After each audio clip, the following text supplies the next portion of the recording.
এইটুকু মেয়ের এত সাহস যে আমার মুখের ওপর কথা বলছিস? ভেবেছিলাম তোর কিছুটা বুদ্ধি আছে, কিন্তু দেখছি তোর মাথাও তোর বাপের মতোই একদম খালি। আর নিজের স্বামীর জন্য যদি এতই দরদ থাকে, তবে বিয়ের পর কেন পেছনে আশিক লাগিয়ে রেখেছিস? পরকিয়া করার আগে অন্তত বংশের সম্মানের কথা ভাবতিস।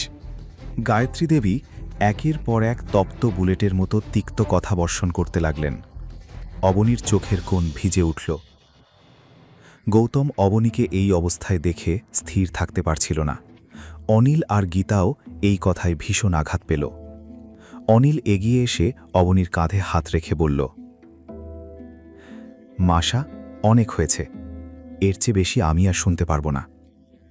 আমরা যদি আপনার চোখে এতই খারাপ হই, তবে আমাদের এখানে থাকা উচিত নয়। এই বলে অনিল আর গীতা অবনীকা নিয়ে সেখান থেকে বেরিয়ে গেল। গৌতমও কোনো কথা না বলে তাদের পেছন পেছন চলে গেল। তাদের চলে যেতে দেখে গায়ত্রী দেবীর চোখ রাগে আগুনের মতো লাল হয়ে উঠল। তিনি চিৎকার করে বললেন, বেরিয়ে যাও এখান থেকে, আর কোনোদিন এই বাড়িতে ফেরার কথা ভাববেও না। অবনী আর গৌতম হল থেকে বেরিয়ে যাবার পর পুরো জায়গায় এক শ্মশান নীরবতা নেমে এলো। অন্যদিকে গায়ত্রী দেবীর চোখে তখনও রাগের আগুন জ্বলছে। কিন্তু এই হট্টগোলের জেরে সানায়ার বাগদান অনুষ্ঠানটি পুরোপুরি মাটি হয়ে গেল। বাড়ির অতিথিদের পাশাপাশি রঘুবীর আর সিদ্ধার্থ পণ্ডিতের চেহারায় অসন্তোষ স্পষ্ট ধরা পড়ছিল। তাদের এই বিরক্তি দেখে সানায়া মনে মনে অবনী আর গৌতমকে গালমন্দ করছিল। নিজের বোনের শুকনো মুখ দেখে নীল এসে তাকে জড়িয়ে ধরল। সানায়া, আর কান্নাকাটি করার দরকার নেই।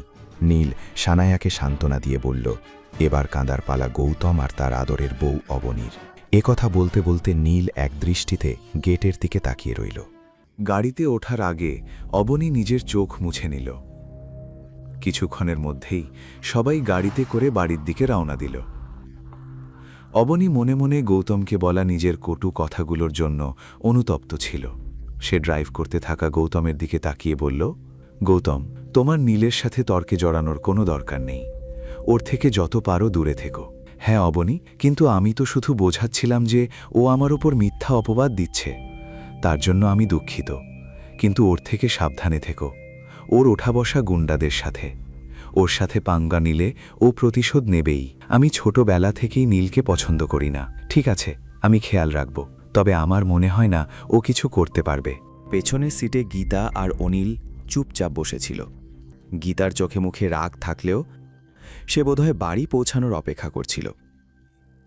এদিকে অগণী তখনও এই দামি নেকলেসটি কিভাবে গৌতমের কাছে এলো তা বুঝে উঠতে পারছিল না। সে কৌতূহলী হয়ে জিজ্ঞাসা করল, আচ্ছা একটা কথা বলো, রাঠোর পরিবারের সাথে তোমার কি সম্পর্ক? এত মানুষের মধ্যে ওই লোকটা তোমাকেই কেন নেকলেসটা দিল? অবনীর এই প্রশ্নে গৌতমের মনে হল আজ সব সত্যি বলে দেয়। কিন্তু পরক্ষণেই তার দীপশিখার কথা মনে পড়ল, যার সাথে 1 বছর পর তার বিয়ে হওয়ার কথা। এই কথা মনে আসতেই সে নিজেকে সামলে নিল। সে মিথ্যে করে বলল, না অবনী, আমি রাঠোর পরিবারকে চিনিই না। গতকাল তোমরা চলে যাবার পর জুয়েলারি শপে সেই বৃদ্ধ লোকের সাথে আমার দেখা হয়েছিল। তিনিই আমাকে এটা দিয়েছেন। আমি কিছু জিজ্ঞাসা করার আগেই তিনি চলে গেলেন, শুধু বললেন নেকলেসটা যেন তোমাকে দিয়ে দিই। সত্যিই তাই? হ্যাঁ সত্যি, এই তো ওই লোকটা তোমার সামনে নিজেই বলল। গীতা তাদের কথা শুনে চোখ কুঁচকে বিড়বিড় করতে লাগল। ভাগ্যিস নেকলেস দিয়েছে, যদি বোমা দিত তবে এই লোকটা সেটাও বাড়ি নিয়ে আসত। এই লোকটার মাথায় যে কি আছে ভগবানই জানে। ভগবান যখন বুদ্ধি বিলি করছিলেন তখন এই লোকটা কোথায় গিয়েছিল কে জানে। অবনী তার মায়ের কথা কানে না তুলে গৌতমকে বোঝাতে লাগল, গৌতম, এভাবে অচেনা কারোর কাছ থেকে কিছু নেবার দরকার নেই। তুমি জানো না মানুষ তোমার সারল্যের সুযোগ কিভাবে নিতে পারে। এরপর থেকে চেনা জানা না থাকলে কারোর কাছ থেকে কিছু নেবে না। হ্যাঁ, আর কখনো এমন ভুল হবে না। কথা শেষ করে অবনী জানালার বাইরে তাকিয়ে অন্যমনস্ক হয়ে গেল। সে ভাবছিল মুন্সিজি হয়তো গৌতমকে সহজ মাধ্যম হিসেবে ব্যবহার করেছেন তার কাছে পৌঁছনোর জন্য। সে ঘুণাক্ষরেও জানত না যে মুন্সিজি আসলে গৌতমের নির্দেশেই এই নাটক সাজিয়েছিলেন। অন্যদিকে গাড়ি চালানোর সময় গৌতম বারবার আর চোখে অবনীকে দেখছিল। অবনীর কাছে মিথ্যা বলার অপরাধ বোধ তাকে ভেতর থেকে কুঁড়ে কুঁড়ে খাচ্ছিল। অবনী, আমাকে ক্ষমা করো, আমি তোমাকে মিথ্যে বলেছি, কিন্তু এছাড়া আমার কাছে কোনো উপায় ছিল না। তোমাকে সত্যি বলতে গেলে মুন্সিজিকে দেওয়া কথা ভেঙে যাবে। তাই আগামী 1 বছর আমি তোমাকে কিছুই জানাতে পারবো না।